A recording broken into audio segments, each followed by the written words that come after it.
Praise the lord అండి. దేవుని దయ వల్ల మీరందరూ క్షేమంగా ఉన్నారని ఆశిస్తున్నాను. ఇప్పటి వరకు మత్తయి సువార్త 5వ అధ్యాయము 24వ వచనం వరకు చదువుకున్నాం కదండీ!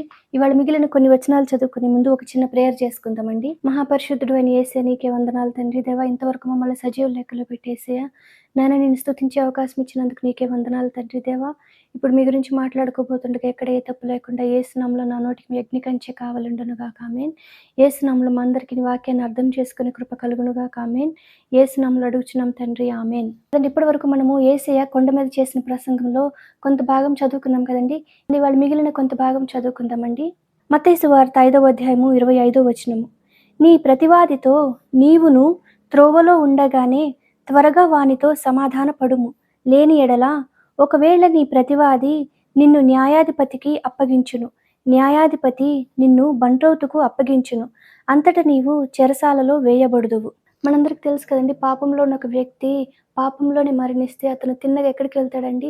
నరకంలోకి వెళ్ళిపోతాడు కదండీ! ఆ విధంగా నరకంలోకి వెళ్ళకూడదనేసి యేసయ్య ఏం చేశారండి? ఈ లోకానికి వచ్చి తన యొక్క రక్తాన్ని చిందించారు కదండీ! రక్తాన్ని చిందించి పాపానికి పరిహారము చెల్లించారు కదండీ!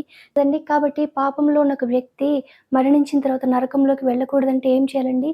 ఆ వ్యక్తి యేసయ్యని తన సొంత రక్షకునిగా అంగీకరించి తన పాపాల కోసం యేసయ్య మరణించారని విశ్వసించి యేసయ్య నామంలో బాప్తిస్మం పొందాలి కదండీ! అప్పుడు బాప్తిస్మం పొంది నీటిలో మునిగి తిరిగి లేచిన తర్వాత ఆ పాపంలో ఉన్న వ్యక్తి పరిశుద్ధునిగా మార్చబడతాడు కదండీ! అది కేవలం యేసయ్య ద్వారా మాత్రమే జరుగుతుంది కదండీ! ఈ విధంగా పాపంలో ఉన్న ఒక వ్యక్తిని యేసయ్య దగ్గరికి చేర్చేది పరిశుద్ధాత్మ దేవుడు కదండీ! పరిశుద్ధాత్మ దేవుడు ఆ విధంగా సహాయం చేసేటప్పుడు మనం గనుక నిరాకరిస్తే ఏం జరుగుతుందండి?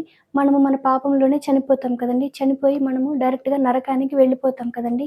కాబట్టి మనము జీవించి ఉన్నప్పుడే మనం ఇంకా దారిలో ఉన్నప్పుడే మనం ఏం చేయాలంటే మనము తండ్రి అయిన దేవునితో సమాధాన పడాలి కదండీ! ఆ విధంగా సమాధాన పరిచేది కేవలం యేసయ్య మాత్రమే కదండీ! మనం ఆ విధంగా యేసయ్య ద్వారా సమాధానాన్ని పొంది పరలోకం చేరుకునే కృప యేసు నామములో మనందరికీ కలుగును గాక ఆమేన్. నెక్స్ట్ మనం చదువుకుందామండి. 26వ వచనము. కడపటి కాసు చెల్లించు వరకు అక్కడి నుండి నీవు వెలుపలికి రానేరవని నీతో నిశ్చయముగా చెప్పుచున్నాను.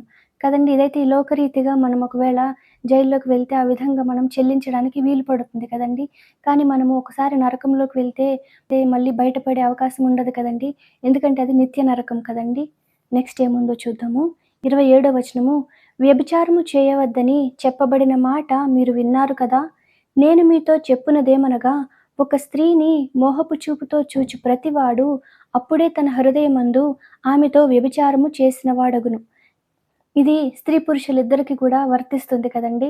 29వ వచనము.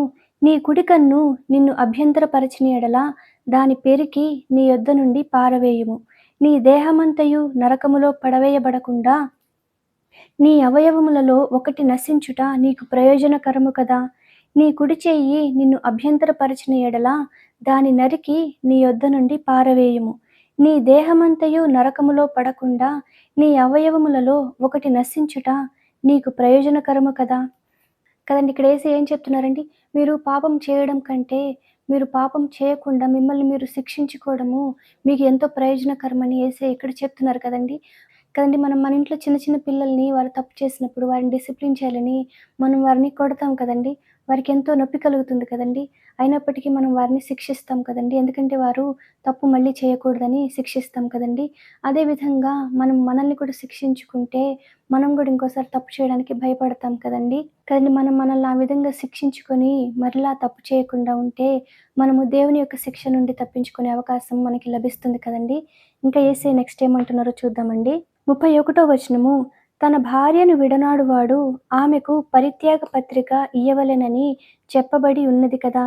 నేను మీతో చెప్పునదేమనగా వ్యభిచార కారణమును బట్టి కాక తన భార్యను విడనాడు ప్రతివాడును ఆమెను వ్యభిచారిణిగా చేయుచున్నాడు. విడనాడబడిన దానిని పెండ్లాడువాడు వ్యభిచరించుచున్నాడు. కదండీ!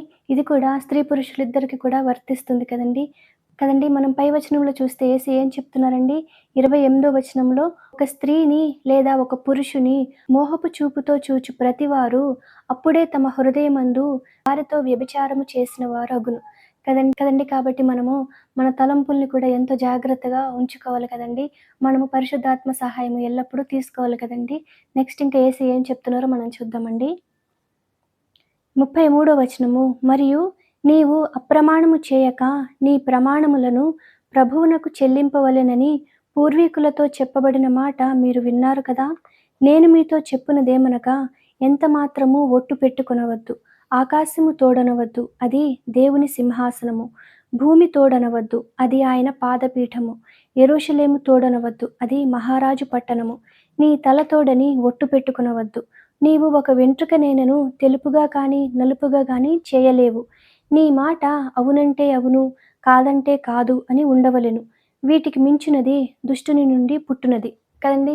మనలో చాలామంది చిన్నప్పుడు తెలియక గాడ్ ప్రామిస్ అని, మదర్ ప్రామిస్ అని ఈ విధంగా మనలో చాలామంది చెప్పి ఉంటాం కదండీ! కానీ యేసయ్య ఏం చెప్తున్నారంటే, ఆ విధంగా కూడా మీరు చెప్పకూడదు అనేసి చెప్తున్నారు కదండీ!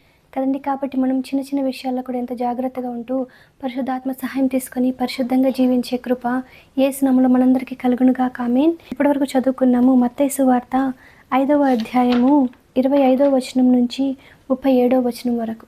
వాక్యాన్ని అర్థం చేసుకునే కృప యేసు నామములో మనందరికీ కలుగునుగాక. ఆమేన్. యేసు నామములో మనందరికీ సమాధానం కలుగునుగాక. ఆమేన్. Praise the lord.